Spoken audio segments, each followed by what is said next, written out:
Halo semuanya, kembali lagi bersama saya di channel Imanime, sebuah channel yang akan membahas tentang semua hal unik yang ada di Sulawesi Selatan dan masih banyak lagi. Di video kali ini, kita akan membahas tentang hal yang rada bersifat fakta, legenda, mitos, dan juga mistis. Kali ini, kita akan membahas tentang 15 pamali yang ada di Sulawesi Selatan.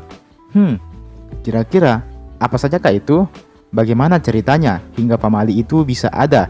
Dan apa penjelasan ilmiah di balik adanya pamali tersebut? Penasaran? Seperti biasa, sebelum kita masuk ke pembahasan, saya mau mengajak kepada teman-teman semua buat yang belum subscribe, supaya bisa terlebih dahulu ditekan tombol subscribe-nya. Supaya channel ini bisa terus berkembang dan memberikan banyak informasi, hiburan, serta wawasan kepada kita semua. Oke? Kalau sudah, langsung saja, mari kita masuk ke pembahasan. Inilah dia 15 pamali yang ada di Sulawesi Selatan. Bagi kita sebagai masyarakat Indonesia sendiri, mungkin sudah tidak asing lagi dengan istilah pamali atau pamali. Pamali sendiri adalah istilah yang memiliki makna berupa larangan atau hal-hal yang tidak boleh dilakukan oleh seseorang menurut adat istiadat yang telah diturunkan dari orang-orang terdahulu, baik berupa perkataan maupun perbuatan. Bisa dibilang, pamali ini kadang menjadi acuan bagi masyarakat Indonesia untuk menentukan mana yang boleh dilakukan dan mana yang dilarang. Di antara sekian banyak pamali yang ada di Indonesia, inilah dia beberapa pamali yang ada di Sulawesi Selatan. Nomor 1. Duduk di atas bantal. Tahukah kalian kalau masyarakat di Sulawesi Selatan tidak boleh duduk di atas bantal karena dipercaya bahwa apabila seseorang duduk di atas bantal, maka orang tersebut bisa terkena penyakit bisul di pantatnya. Usut punya usut, ternyata pamali ini berkembang karena pada zaman itu, bantal itu gampang rusak dan robek.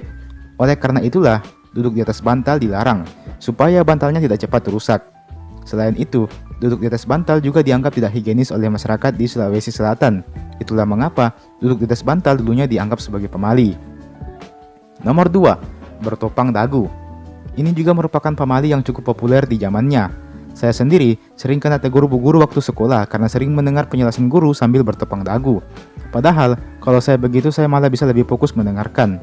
Nah, bagi masyarakat di Sulawesi Selatan sendiri, bertopang dagu dianggap menunjukkan sifat seseorang yang tidak mau melakukan sesuatu dan hanya mau berpangku tangan saja. Dan perbuatan ini dianggap mencerminkan sikap malas. Bagaimana menurut kalian? Nomor 3. Berbaring tengkurap. Pamali lewu mopang ananae nasawa nagati mate indona, yang artinya dilarang bagi anak-anak berbaring tengkurap sebab ibunya akan cepat meninggal. Ini adalah pamali yang dulunya sangat populer dan benar-benar sukses menakuti anak-anak kecil pada waktu itu. Anak-anak yang tidurnya tengkurap dianggap tidak sopan dan katanya bisa membuat ibunya cepat meninggal. Benarkah demikian? Well, usut punya usut, ternyata tidur tengkurap dulunya dianggap tidak sopan.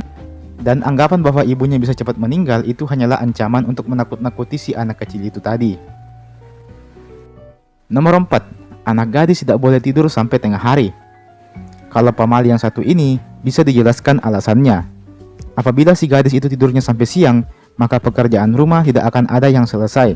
Akibatnya, banyak pekerjaan jadi tertunda. Selain itu, tentu kita sebagai laki-laki lebih menyukai gadis yang rajin dan tidak pemalas. Itulah mengapa pada waktu itu, gadis yang tidur sampai tengah hari juga dicap akan sulit mendapatkan jodoh. Alasannya simple, laki-laki Bugis kebanyakan suka perempuan yang rajin, bukan perempuan yang malas. Nomor 5. Gadis yang memasak sambil menyanyi akan mendapatkan jodoh kakek-kakek. Pamali ini dulunya juga sangat berkembang di Sulawesi Selatan. Meski begitu, ada alasan di balik larangan ini. Gadis atau siapapun yang lagi memasak di dapur dilarang sambil menyanyi karena ditakutkan air liur gadis itu malah masuk ke makanan, sehingga mengakibatkan makanan jadi tidak bersih dan higienis lagi. Itulah mengapa anak gadis dilarang memasak sambil menyanyi. Nomor 6. Jangan meludah saat buang hajat, nanti menimbulkan jerawat. Lah, kok bisa? Kabarnya, dulu kita dilarang meludah saat buang hajat. Namun, tentu apabila kita kaitkan dengan ilmu kedokteran, hal ini masih belum bisa kita percayai. Ya, memang apa kaitannya meludah sambil buang hajat bisa menimbulkan jerawat? Nomor 7. Menyisakan makanan. Kalau pamali yang satu ini tentu sudah kita pahami semua, karena ajaran di agama pun juga melarang kita untuk menyisakan makanan di piring kita, karena menyisakan makanan adalah tindakan yang mubazir. Ada banyak orang yang mau makan di luar sana dan kenapa kita di sini malah buang-buang makanan? Makanan itu adalah rezeki yang harus kita syukuri dan tidak boleh kita sia-siakan. Nomor 8. Menggantung sarung di leher. Di Sulawesi Selatan, dulu katanya kita dilarang menggantung sarung kita di atas leher. Katanya, hal itu bisa mengakibatkan celaka bagi orang tersebut.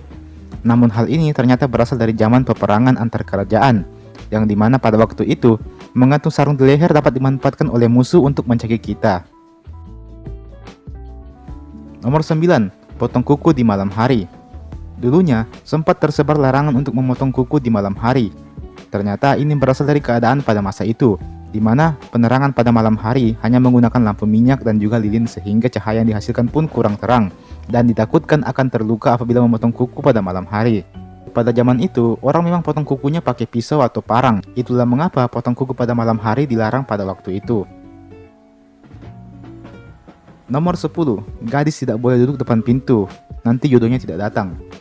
Kalau pemali yang satu ini lebih kepada sikap tata krama dan sopan santun saja. Si gadis dilarang duduk di depan pintu karena itu bisa menghalangi orang yang mau masuk ke dalam rumah. Adapun jodohnya tidak datang karena apabila si gadis menghalangi di depan pintu, ya gimana si laki-laki mau masuk ke dalam rumahnya? Nomor 11. Berfoto dengan jumlah ganjil. Kabarnya, apabila kita berfoto dengan jumlah ganjil seperti bertiga, berlima, dan seterusnya, akan mengakibatkan yang di tengah cepat meninggal. Benarkah demikian? Tentu ini hanyalah mitos belaka dan ini sebenarnya dimaksudkan sebagai sebuah candaan saja. Nomor 12. Bersiul malam hari dapat memanggil setan.